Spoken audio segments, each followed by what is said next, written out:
The clock on the corridor wall reads 2:14 in the morning. The tiles beneath Valentina Chen's knees are white. They are no longer white. Blood pools around her hands like spilled wine, thick and copper dark, spreading across marble that costs more than everything she has ever owned. The man slumped against the wall gasps for air that will not come easily. His shoulder is shattered. A gunshot wound, recent, still bleeding through the black fabric of his shirt with no sign of stopping. His breath comes in ragged gasps, each one shorter than the last, and Valentina moves without thinking, without permission from the part of her brain that screams at her to run. She tears strips from her apron, white cotton that still smells of lemon floor cleaner and her own sweat from 6 hours of scrubbing on her hands and knees. Her fingers press the fabric against the wound. The blood is warm. It soaks through immediately. She presses harder. "Stay with me," she whispers, and her voice trembles like a candle in the wind. "Stay with me. Do not close your eyes." The man's eyes are already closing. Footsteps thunder down the service corridor, heavy, measured, the sound of expensive shoes striking marble in perfect rhythm. 3 men in black suits round the corner, and the air itself seems to stop breathing. The first man, broad-shouldered and scarred along his left jaw, sees his fallen brother first. The gun at his side moves toward Valentina in one smooth motion. Move away from him. Not a request. A command that tastes like death.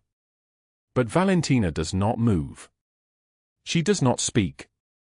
She just keeps pressing, her small hand soaked in blood that is not hers, her eyes locked on the wounded man's face. He needs a hospital. He needs... You should not be here. The second soldier steps forward, his hand already drawing the weapon at his hip. The first man, his name is Gino, though Valentina does not know this, raises his hand. One gesture. The soldier stops. Gino's eyes narrow as they study the invisible maid in the soaked black and white uniform, the one who has worked in this mansion for 3 weeks without speaking to anyone, without being spoken to, the one who empties trash and scrubs blood from floors without asking whose blood or why. She is nobody. Completely nobody. And yet she kneels in blood with her hand shaking and her mouth trembling, and she refuses to let Marco die alone. "Get the car," Gino says quietly. "Now." In the shadows at the end of the corridor, where the emergency exit casts everything in red-tinted darkness, Alessandro Corsetti watches. He is tall, 6'2", with shoulders that fill a hand-tailored Bryony suit the color of storm clouds. His dark hair is slicked back from a face that has been described as beautiful by people who do not understand that beauty and danger are sometimes the same thing. A scar runs from his left eye to his cheekbone, thin and precise like a blade drawn by an artist who understood suffering. He is 41 years old and owns everything in this city except his own heart, which stopped beating the way other men's hearts beat a very long time ago. He watches the invisible maid press her trembling hands against Marco's wound. He does not move. He does not speak. But something cold and dangerous stirs in his chest, and in 15 years of watching Marco shed blood for the Corsetti Empire, Alessandro has never seen anyone, not a wife, not a mother, not a brother, stop to hold a dying man's hand. The next morning, at the Harrington Hotel on Michigan Avenue, Valentina sits in the employee break room on a plastic chair that creaks beneath her weight, and Tyler Brennan corners her against the refrigerator. He is 34 years old and handsome in the way that poison is beautiful, sleek, expensive, dangerous. His designer shirt is unbuttoned to his chest. Gold watches hang from both wrists. He manages the hotel's housekeeping department, which means he manages Valentina, which means he owns a piece of her desperation and enjoys the weight of it. "I heard you were at the mansion last night," he says. His voice drips with venom. "One of my friends works security there. Said you were playing nurse." Valentina says nothing. She has learned that words are weapons that can be used against her, so she keeps her mouth closed and her eyes down. "Listen to me." His hand moves to the wall beside her head, trapping her in the corner. "You work for me. You clean rooms. You do not become a hero. You do not draw attention. You do not speak to important people about important matters. You understand me. I was just. You were just nothing. You are nothing. And if I find out you have been talking to anyone about anything, you will be fired before you can finish that sentence.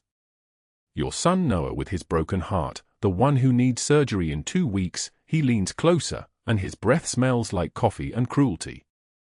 He will not get it. You will not work in this city again. Do you understand? Valentina understands. She understands perfectly.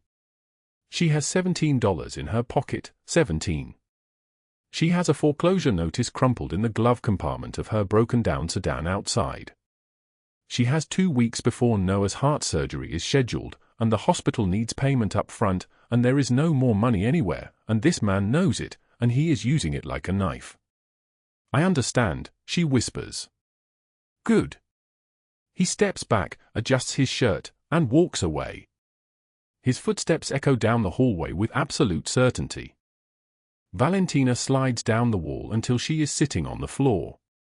The break room is empty except for the hum of the refrigerator and the sound of her own breathing. She pulls out her phone and checks her messages. A text from her sister in Sacramento, "Did you figure out the surgery yet?" She does not respond. She cannot respond.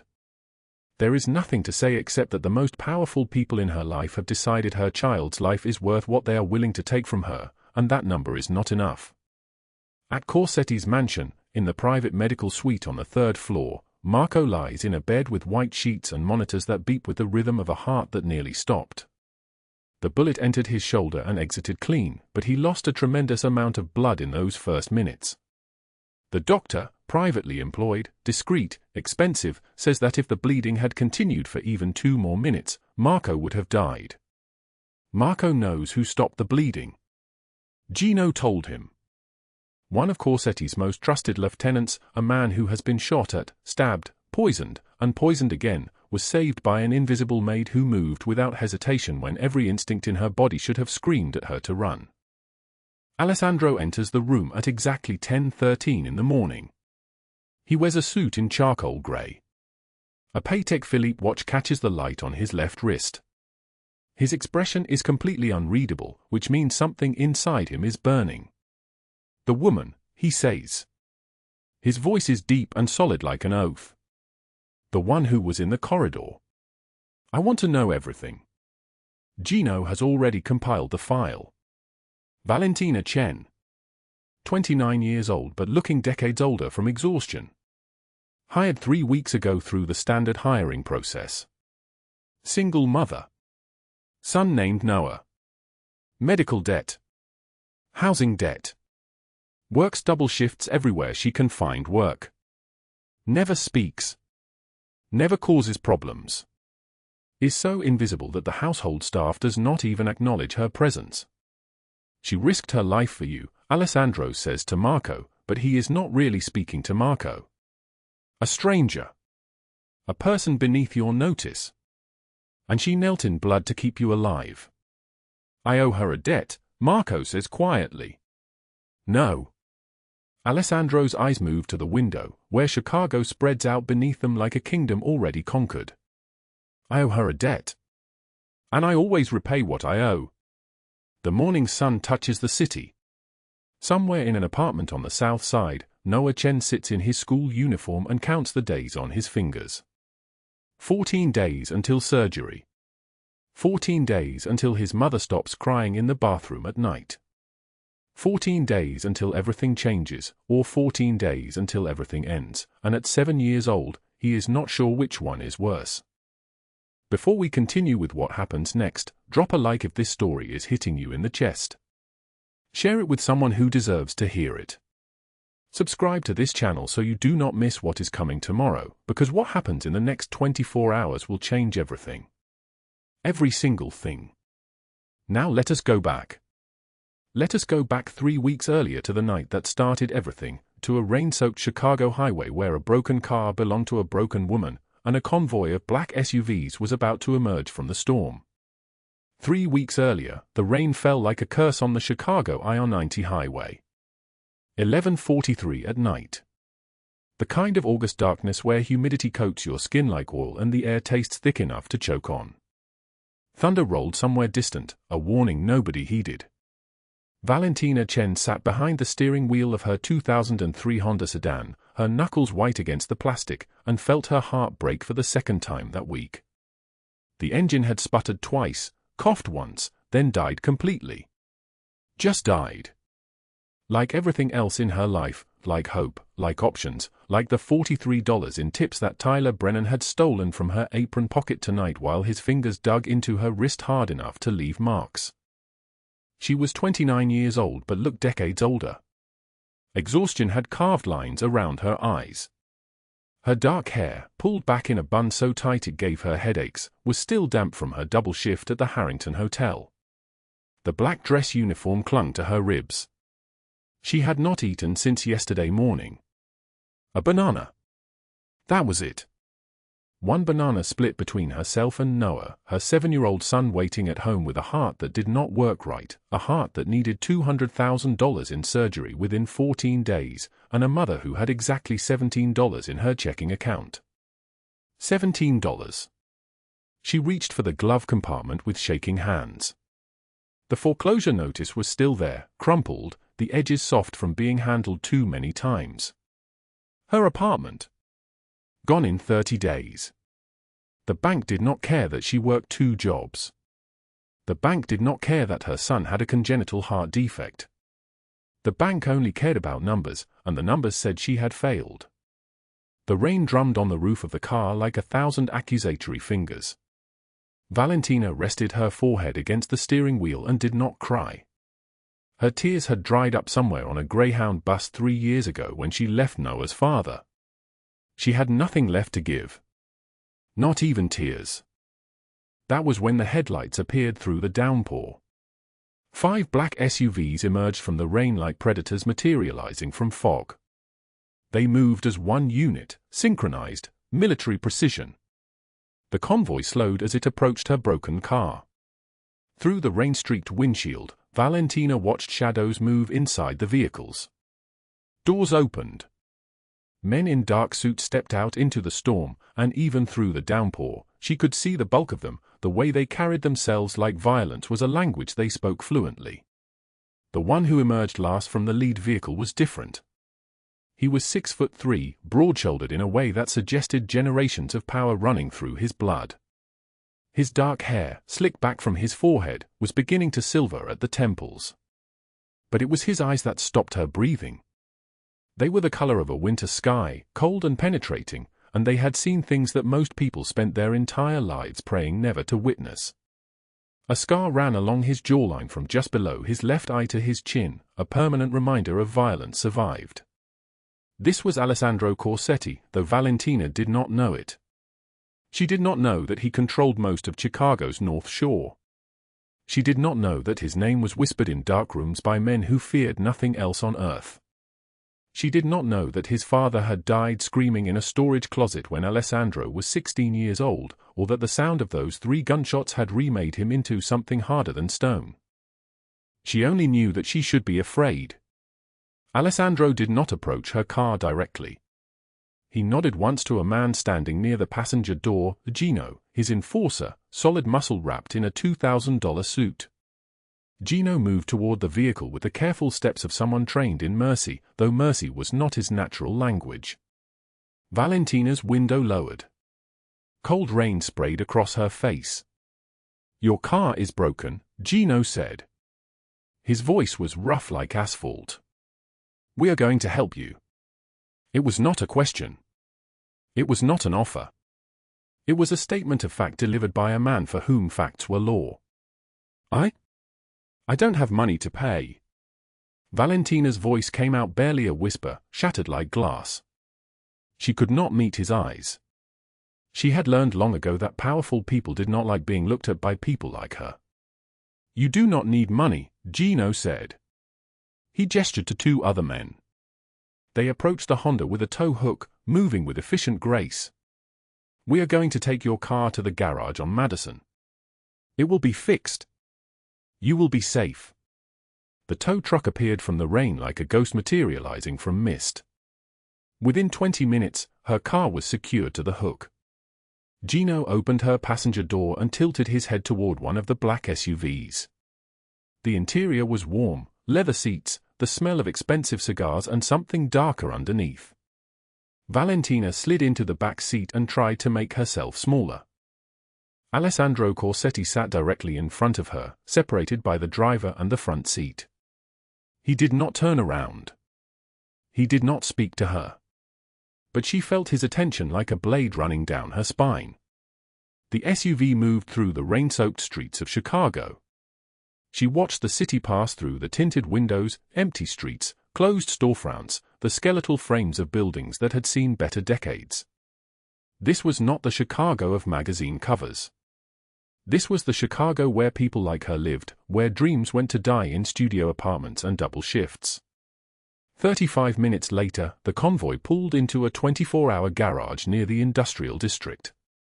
The owner, a man named Sal whose hands were perpetually stained with grease, took one look at the black SUVs and nodded without asking questions. He understood. He always understood. Gino approached Valentina before she could exit the vehicle. He handed her an envelope. She took it with trembling fingers. Inside were $100 bills and a single handwritten note. The repairs will cost $400. Keep the rest. She wanted to say something. She wanted to thank him, to ask why, to demand an explanation for this small miracle that had appeared from the rain. But before she could speak, the SUV pulled away from the curb and vanished back into the night, leaving only the sound of rain and the ghost of expensive cologne. Valentina stood in the garage with $800 in her hands and no idea that her life had just changed shape forever. 1 week later, she received a phone call from an employment agency she had never contacted. They had a position. Live-in maid at a North Shore estate. Room and board included. Salary of $3,800 per month. No interview necessary. The job was already hers. Additionally, they had already paid 3 months of rent in advance for her current apartment. 3 months of rent. $1,250 that she did not have to give the landlord. $1,250 closer to keeping her son in his home. She said yes immediately. The mansion was built from limestone and arrogance, situated on 10 acres overlooking Lake Michigan. Wrought iron gates. Surveillance cameras at every corner. Interior hallways that stretched longer than city blocks. Valentina had been briefed by the household manager, a severe woman named Patricia. She was to remain invisible, to clean without being seen, to empty waste baskets and refresh linens and vanish before the family noticed her presence. This suited Valentina perfectly. She was already very good at being invisible. The other staff members, 6 maids, 2 cooks, a butler named Thomas, acknowledged her presence only when absolutely necessary. She existed in the margins of their world, a shadow moving through rooms of leather furniture and oil paintings that cost more than she would earn in 10 lifetimes. The mansion smelled of old money and expensive cigars and something darker underneath, something that reminded her of fear. On her 3rd day, she was vacuuming the hallway outside the study when she heard men's voices. Deep, controlled, the kinds of voices that belong to people accustomed to being obeyed. She kept her head down, pretended not to hear. The Battaglia operation is expanding into the marina. We need to know if they are planning a move against us. Sanctioned for operations this month. 42 targets. 38 confirmed. Valentina did not flinch at the words. Words were air. What mattered was Noah's surgery date, which was now only 13 days away. The $200,000 number had become part of her heartbeat, a constant drumming in her chest. $200,000 that might as well be infinity. Across the city, in a penthouse office 43 floors above the street, Alessandro Corsetti watched security footage on a wall of monitors. Multiple angles of his mansion. Kitchen. Hallways. The grounds. And there, on screen 4, was the woman from the highway. Valentina Chen, his security team had informed him. 29 years old. Single mother. Son named Noah. Medical debt totaling $247,000. Housing debt. 2 jobs. No criminal record. Never causes problems. Is so invisible that the household staff treats her as furniture. Alessandro watched her move through his hallways like she was trying to disappear into the walls themselves. He watched how she never met anyone's eyes. How she moved through the world as though she had already been erased. Something about her reminded him of a boy in a storage closet, shaking in the dark, listening to his father die in the room beside him. He turned away from the monitors and looked out over Chicago, spread below him like a kingdom already conquered. The corridor at 2 in the morning smells like industrial cleaner and old blood. Valentina is on her third hallway of the night, her mop handle worn smooth from 1,000 other nights, when she hears it, a crash from the service stairwell, heavy and wrong, followed by the sound of something metal hitting tile. Her hand still. The hallway at the Corsetti mansion has no witnesses at this hour. Just her. Just shadows and the hum of the air conditioning trying to swallow sound. Marco staggers through the service door like a man learning to walk again. His white dress shirt is no longer white. Blood spreads across his shoulder in a dark bloom, dripping steadily onto the pristine tile she'd just finished cleaning. He is tall, muscular, the kind of man who looks permanent and unbreakable, but right now he is breaking, one step at a time, his breathing shallow and wrong. Valentina does not think.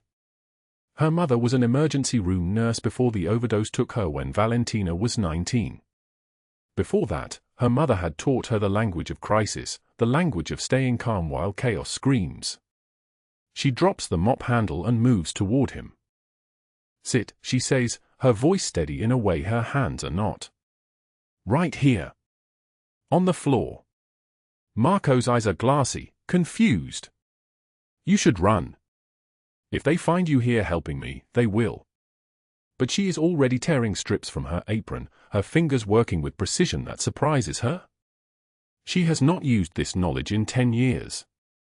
It comes back like muscle memory, like something her body never forgot even when her mind tried to bury it. She elevates his arm, applies pressure to the wound with the torn fabric, counts her breaths to stay centered. In through your nose, she whispers. Slowly. You are going to be fine. I have seen worse than this. Much worse. She has not seen worse. She is lying. But Marco does not know that, and sometimes a lie is the only medicine that works. The footsteps come 90 seconds later. Fast. Multiple pairs. The sound of guns being drawn, a noise she has heard only in movies, a metallic whisper that makes her stomach drop. She does not move her hands from Marco's shoulder. 2 soldiers appear first, weapons raised, then Gino, the older one with silver threading his dark hair and a scar running from his left eye to his jaw like a crack in stone. His gun points at her center mass. Don't move, he says. She does not move.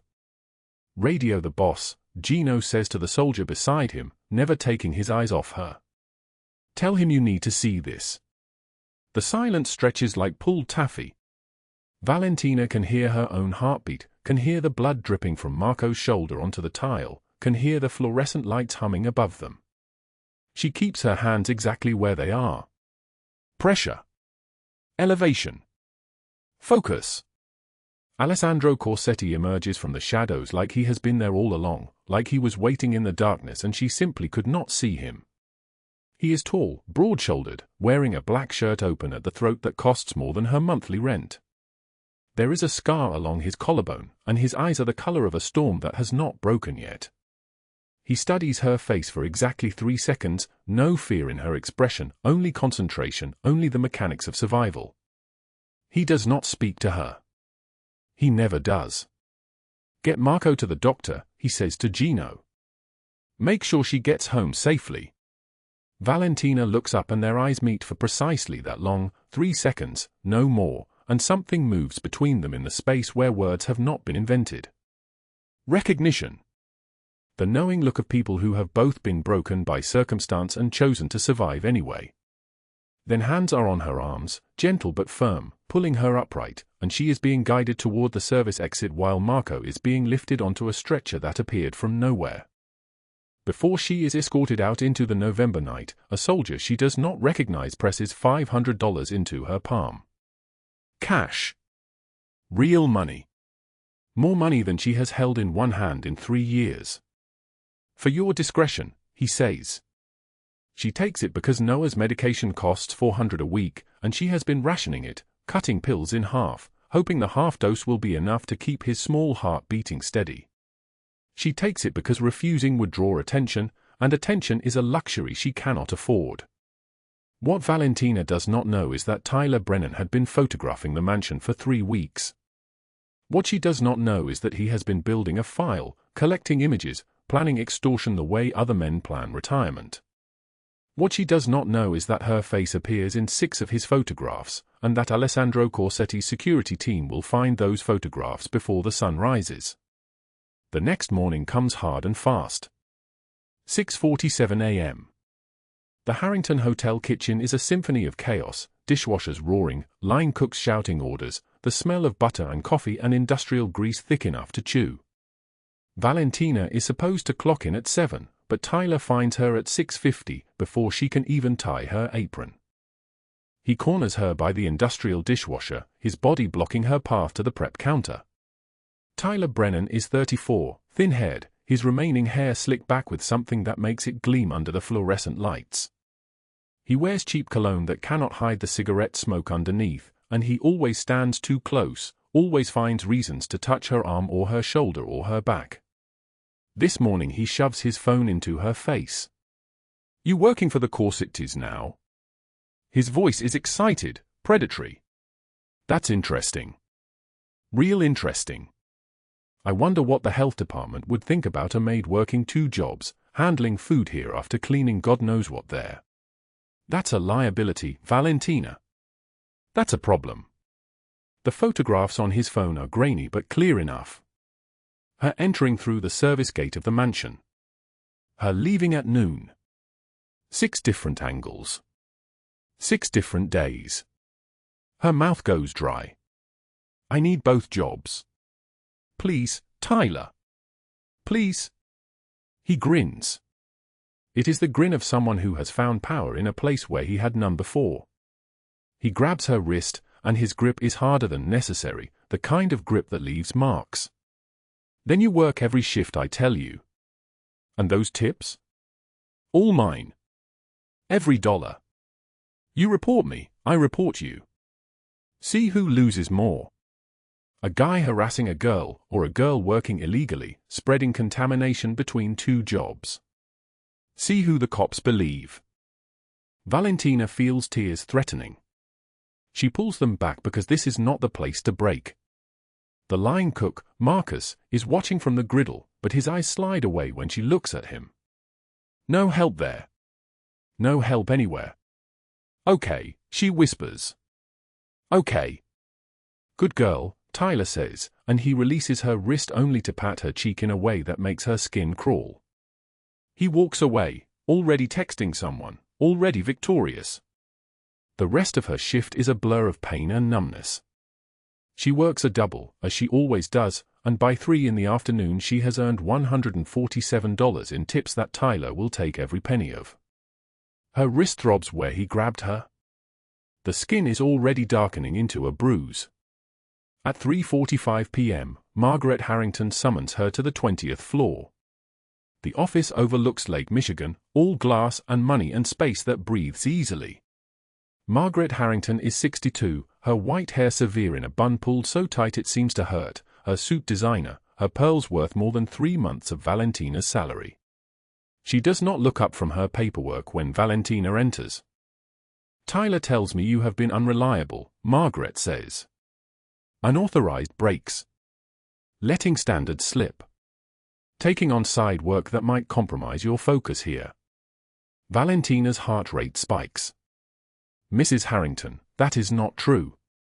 I have worked every shift for 11 months without missing a single day." "He has been." Margaret raises one hand, a gesture of such casual dismissal it feels like a slap. "Are you calling my restaurant manager a liar? Tyler has been with me for 8 years. You have been here less than 1. I believe the person who has earned my trust. She slides a document across the mahogany desk. Performance improvement plan. One more complaint and termination without severance. One more complaint and no unemployment, no reference, no way forward. Sign, Margaret says. Valentina signs because she cannot afford not to. Her vision blurs as the pen touches paper. You may go, Margaret says. And Valentina? Know your place. That evening, in her studio apartment with the peeling linoleum and the window AC unit that rattles like it is dying, Valentina counts her money again.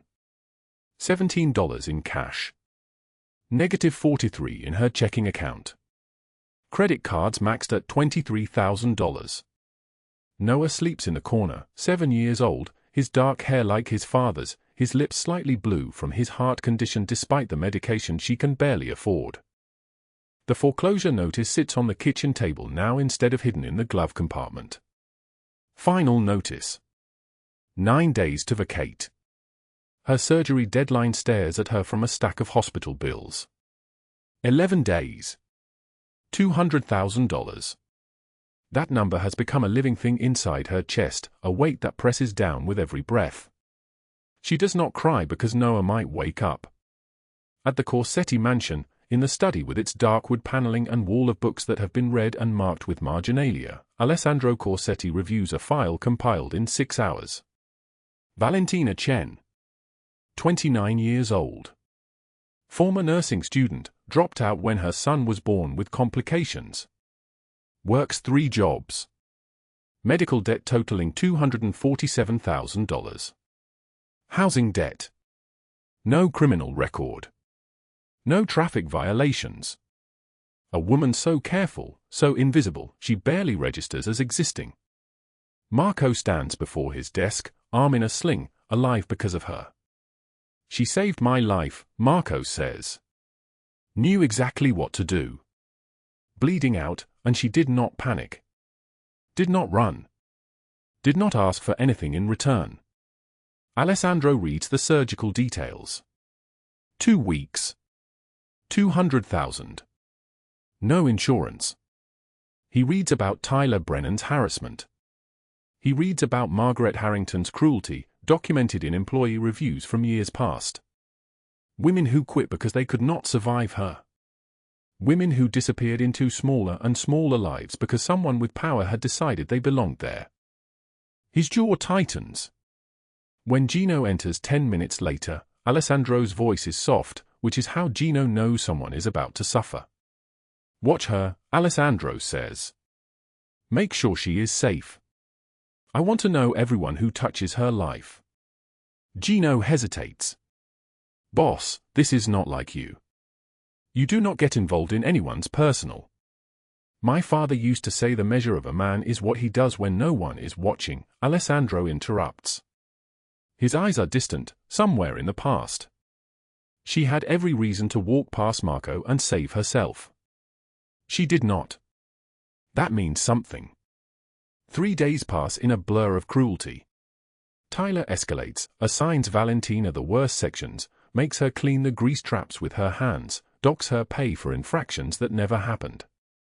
Margaret Harrington stops by the kitchen just to watch her scrub floors, makes comments about the help within earshot of customers.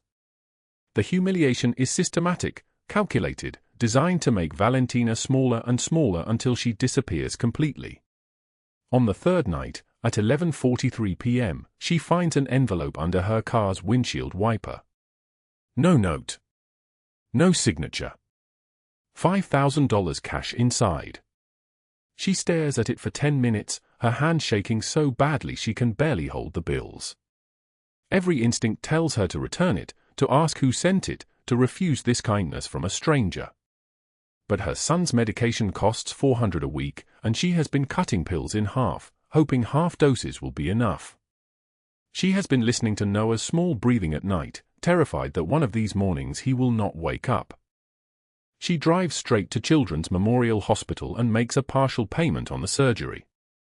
Hands the clerk $3,000 in cash and watches the number on the screen change. $3,997 left to go. When she returns to her car, she cries for the first time in months. Not from sadness. From the terrifying fragility of hope. From the knowledge that someone, somewhere, is watching her life. From the question she does not yet have the answer to, why? 6 days later, the August heat suffocates Chicago like a living thing. The air is thick, wet, impossible to breathe, the kind of humidity that makes skin stick to skin and tempers fray into violence. Valentina arrives at the Harrington Hotel at 5 in the morning, her black and white uniform still damp from the wash, her hair pulled back so tight her temples ache. The kitchen is quiet except for the hum of the walk-in freezer and the distant sound of the overnight cleaning crew buffing lobby floors. Tyler Brennan is waiting for her. He stands with Margaret Harrington near the prep station, both of them smiling like sharks sensing blood in the water. Tyler holds up his phone. The screen glows with photographs, grainy but unmistakable. Valentina accepting the envelope in the parking lot. Her hand shaking as she holds the cash. Her face, vulnerable and desperate and caught. Taking mob money now. Tyler's voice is velvet wrapped around poison. That is illegal, Valentina. Federal crime. I could call the FBI right now, watch them arrest you while your son sits in foster care. Margaret steps forward, her Valentino heels clicking against the tile. She is 62, with surgically maintained blonde hair and eyes that have never once looked at Valentina as human. Or we could handle this privately. Tyler has made you a proposal. A generous one, considering the circumstances. Tyler moves closer, voice dropping to a whisper that only she can hear. His breath smells like expensive scotch. You work free. Every shift. Zero pay. All tips come to me. Every single dollar. And maybe, if you are cooperative, if you stay quiet about your new friends in organized crime, maybe I keep quiet too. He reaches out.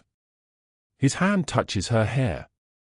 Valentina jerks backward so hard her shoulder hits the stainless steel counter. Pain lances through her collarbone. She does not cry out. She has learned not to cry out. Margaret clears her throat. The sound is sharp as a gunshot in the kitchen stillness. Valentina, you look unwell. I think you should take a permanent leave of absence. Effective immediately. Security will escort you out. 2 security guards materialize from nowhere. They wear blazers and earpieces and the blank expressions of men who do not ask questions. One of them is already reaching for her elbow. Please. Valentina's voice cracks like old leather. Please, I need this job. My son is sick. He needs surgery. I need. That is no longer my concern. Margaret turns away, dismissing her the way one dismisses dust. Remove her from the building. They walk Valentina through the main lobby at 5:23 in the morning as the morning shift arrives, valets in burgundy uniforms, bellhops in crisp white gloves, wealthy guests checking out with their designer luggage and their lives intact. Everyone watches. A maid being escorted out like a criminal. Whispers follow her. She keeps her head down, her shoulders curved inward, trying to collapse into nothing. But they all see her. And she sees their pity, which is somehow worse than their contempt. By noon, she has made 17 phone calls. No callbacks. By evening, no responses to emails. The rejection system is immediate and absolute. One call to Margaret Harrington from her contacts at the Hospitality Association is all it takes. Do not hire this girl. She is trouble. No one hires trouble. That night, the rain comes. Violent summer rain that floods the streets and pounds against car windows like punishment. Valentina sits alone in her sedan outside Children's Memorial Hospital at 11:47 p.m. The engine is off. She has been sitting here for 2 hours, watching the lit windows on the 4th floor where children sleep in hospital beds, where machines beat their steady rhythm, where parents hold vigil through endless nights. Noah is with her neighbor. Mrs. Liu watches him 3 nights a week for free because Mrs. Liu remembers being desperate too. Valentina has $4 in her checking account. Not 400. 4. The foreclosure notice is in 6 days. The surgery is in 5 days. 5 days and $2,000 short of $500,000 total that Noah needs to live. Her phone has 12 missed calls from bill collectors. The screen keeps lighting up with numbers she does not recognize. She stops answering. What is there to say? Yes, I owe you money. Yes, I am aware I am drowning. The rain pounds the roof of her car like fists. Like someone trying to break through. She thinks about the Chicago River, how cold it must be this time of year, how quiet underneath the surface. She thinks about Noah growing up without her versus Noah not growing up at all. The thoughts come slow and heavy like the humid air outside, thick and inescapable. Her hand moves to the door handle. Her fingers touch the cold plastic. They shake so badly she can barely grip it. But then something stops her. Something small and perfect and devastating. Through the rain-blurred windshield, she sees movement inside the hospital. A mother in the pediatric ward lifts a small child, maybe 4 years old, maybe 5. The mother kisses the child's forehead, and even though Valentina cannot hear it, she can see the child laugh. Pure and simple and alive. The laugh of a child who still believes he will be okay. Noah's laugh sounds exactly like that. Valentina pulls her hand back from the door handle. She presses her palm over her mouth and forces herself to breathe. To stay. To not become another statistic, another death, another child left behind. She will find another way. She has to find another way. But what she does not know is happening across the city at that exact moment. At 1:03 in the morning, the rain still falling like a curtain, Tyler Brennan stands alone in his new restaurant investment in River North. The Italian place he bought with stolen tip money, with the futures of desperate women like Valentina, with the architecture of small cruelties compounded into capital. The radio plays classic rock. He counts cash at the mahogany bar, large bills in neat stacks, feeling powerful in the way that small men feel powerful when they have leverage over those smaller than themselves. The front door is locked. The back door is not. 12 men in black tactical gear move through the kitchen like ghosts. No unnecessary sound. No wasted movement. They have done this operation 100 times. 200 times. It is muscle memory at this point, the perfect synchronization of men trained to move as a unit. Gino leads them. His arm has healed completely, the bullet wound now just a scar tissue running along his bicep, a permanent reminder of the night Valentina saved his life. Marco walks beside him, his expression flat and focused. They do not speak. Words are inefficient. Tyler looks up. He sees them. For a moment, his brain cannot process what his eyes are reporting, men, 12 of them, moving toward him with the casual certainty of an incoming tide. He drops the cash. Bills scatter across the mahogany bar and flutter to the floor like dying birds. He runs for the office. His hand fumbles the door handle. He is crying now, making sounds that are not quite words. Marco steps into the doorway. Not moving fast, not theatrical. Just standing there, blocking the exit with the simple immovability of a wall. Tyler spins, scrambles for the back exit, knocks over a prep station. Pans crash to the floor, a deafening cacophony of metal. The sound echoes through the kitchen like screaming.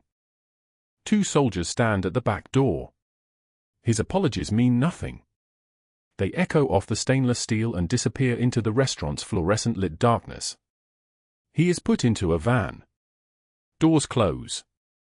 He is driven through rain-soaked streets to a hair. Put on a private plane bound for Sicily.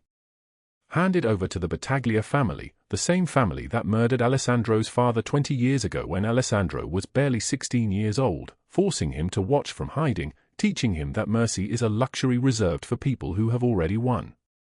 Alessandro's message is delivered quietly, a gift. Do with him what you want. Consider old debts partially paid.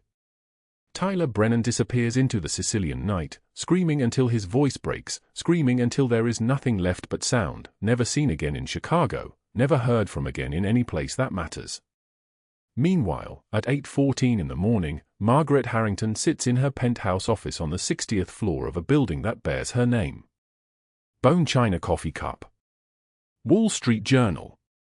The view of Lake Michigan spreading out behind her floor-to-ceiling windows like her personal possession. She has not yet learned what happened to Tyler. She does not yet know her empire is collapsing around her.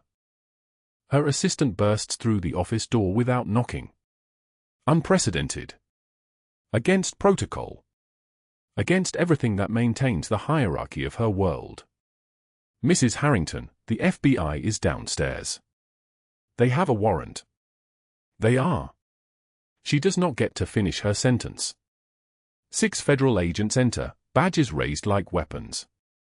The lead agent is a woman with grey hair and eyes that have seen too much cruelty to be moved by Margaret's shock and rage and confusion. Margaret Harrington, you are under arrest for tax evasion, wire fraud, and racketeering. We have seized your accounts, frozen your assets, and shut down 3 of your properties as of this morning. Margaret's face cycles through shock to rage to calculation to pure terror. The transformations happen in seconds. Masks slipping away. The powerful reduced to the powerless with nothing but words to cling to. I want my lawyer. You cannot do this. I know people. I have connections. The people you knew. The agent's voice is flat, matter-of-fact. Several were arrested in coordinated raids at dawn. Your accountant is already talking. He has provided us with 2 years of falsified records. Your restaurant manager, Tyler Brennan? Missing. Disappeared last night along with several interesting financial documents that detail your off-the-books operations. Margaret's face goes white. Actually white, the blood draining from her features like water from a broken vessel. You are looking at 40 years federal prison, Mrs. Harrington. No bail. They cuff her in front of her staff. They walk her through the Harrington Hotel lobby at morning rush, past valets and doormen and guests with phones already out, recording. Within hours, the footage spreads. By noon, every news outlet in Chicago is reporting the arrest. By evening, it has gone national. A powerful woman brought low. An empire crumbling in 90 minutes. Systematic. Inevitable. Total. Both villains destroyed before the sun reaches its apex. Justice is not mercy. It never was. The fluorescent lights of Children's Memorial Hospital hummed their steady, clinical song at 2:41 in the afternoon when Valentina's phone rang. She was standing in the cafeteria, a cup of black coffee cooling in her hand, when the billing department's voice came through, confused, professional, utterly changed. Ms. Chen? There has been an anonymous payment on your son's account. The full surgical cost. $200,000. The surgery is scheduled for tomorrow at 6 in the morning. Can you confirm you will be there? Valentina's hand went loose. The phone dropped. It hit the tile floor with a crack that seemed to echo through the entire building. Other people looked up from their tables, a mother with a sick child, an elderly man with bandaged hands, a teenager scrolling through nothing, but she barely saw them. She bent down, picked up the phone with shaking fingers, and brought it back to her ear. Her voice, when it came, was barely a whisper, like something fragile breaking under its own weight. Yes. Yes, I will be there. She did not know who to thank. That was the most terrifying part. Someone, somewhere, had erased the debt that had kept her awake for 348 nights. Someone had looked at her and decided she was worth saving. The surgery happened at 6:12 the next morning. 6 hours and 43 minutes of valve replacement, of skilled hands inside her child's small chest, of a room full of monitors tracking his heartbeat like a prayer answered in numbers. Valentina sat in the waiting room and did not move. Did not eat. Did not even use the bathroom. She just sat there, her fingers braided together so tightly her knuckles went white, and she counted the minutes like they were currency she could spend on keeping Noah alive. When the surgeon emerged, still wearing his blue mask, his eyes above it told her everything before his words did. He came through beautifully, Ms. Chen. The valve replacement was textbook perfect. We expect a full recovery. You can see him in recovery in about an hour. Valentina's legs gave out. She sat down in the plastic chair and cried, not the quiet tears of relief, but the deep, broken sobs of someone who had held herself together for so long that the breaking felt like drowning and salvation at the same time. For 3 days and 3 nights, she never left his bedside. She slept in the reclining chair that pulled out from the corner, her hand resting on Noah's small chest, feeling it rise and fall with the rhythm that had just been given back to her. On the 4th day, as Noah drifted through the easiness of early recovery, a nurse appeared with a package. No return address. No name on the label. Just a box, small enough to hold in 2 hands. Inside were keys. Cold metal against her palm. A card from a property management company informing her that a 2-bedroom apartment in Bridgeport had been secured in her name, first year's rent paid in full, utilities included. And under that, a piece of heavy cardstock, the kind that costs money just to hold, with handwriting that moved across it like controlled precision. For the woman who does not run. A friend. That was all. No name. No demand for gratitude. No invitation to repay or grovel or understand. Just keys and shelter and the absolute absence of expectation. Over the following months, more gestures appeared like miracles in plain clothes. An email arrived offering her a position as operations director at a boutique hotel downtown, legitimate work, genuine salary, benefits including health insurance, no sexual harassment, no stolen tips, no manager named Tyler Brennan shouting threats. She took the job and discovered later, months later, that the holding company that owned the property traced back to interests tied to Corsetti. She kept the job anyway. Her car was repaired by a mechanic she never met, the invoice marked paid in full. Noah received an acceptance letter to a gifted program at a private academy with a full scholarship she had never applied for. A landlord who had been threatening eviction on her old apartment suddenly transferred the deed to a property trust and disappeared from the rental business entirely. She started to understand who was behind this. The invisible hand that moved through her life like a shadow that refused to leave. But she never saw him directly. Never spoke his name. Never confirmed what her mind had already accepted, that Alessandro Corsetti had decided something about her in a corridor somewhere, in a moment when she had helped his man without knowing the cost of that mercy. At 7:51 in the evening on a February night, 6 months after Noah's surgery, Valentina was leaving her hotel. Her hotel now, she had been promoted twice, and the woman who once counted $17 in her pocket was now managing operations for 4 locations across the city. She had rebuilt her life on the foundation of her own labor and her own will. She had earned the respect she wore now. She found him standing by her car in the underground parking lot. Alone. No men in suits flanking him, no entourage of handlers. Just Alessandro Corsetti in a dark coat, hands in his pockets, looking almost uncertain in a way that seemed impossible given everything she knew about him. She stopped 3 feet away. Her hand gripped her car keys until the metal bit into her palm. Long silence. The kind of silence that carries weight. Finally she spoke. Why? Why did you do all this? Alessandro met her eyes directly. His voice was deep and solid like an oath carved into stone. Because you saved Marco when you had every reason not to. Because you never asked for anything in return. Because I have spent 20 years building an empire on vengeance and control, and you reminded me that some people still choose kindness when the world has given them every reason to choose cruelty. Another silence settled between them. Valentina stepped closer. I am not a charity case. I am not something you fix to feel better about your empire. I know. Alessandro nodded slowly. That is why I stayed away until you rebuilt yourself.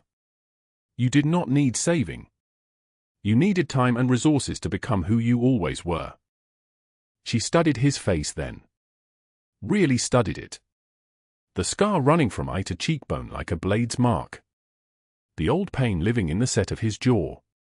The man who had watched his father die and turned grief into power, into protection, into the kind of absolute control that had kept Chicago's underworld moving to his rhythm for 2 decades. "What do you want from me?" she asked. "Nothing. Everything." He paused. "I want to know if someone like me, someone who has done the things I have done, could ever stand beside someone like you." Valentina considered this for a long moment.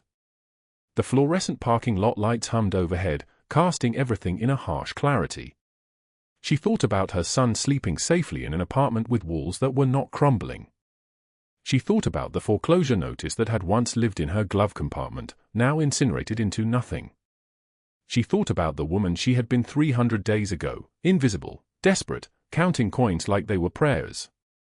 "Buy me coffee," she said finally. "Not as a boss, not as a benefactor. As Alessandro. Let me decide who you are myself." He almost smiled. That expression softened the scar, made him look almost human instead of like the weapon everyone else saw. "There is a cafe 2 blocks from here." "I know. I will meet you there in 20 minutes. I need to pick up Noah first." She walked to her car, got in, and drove away.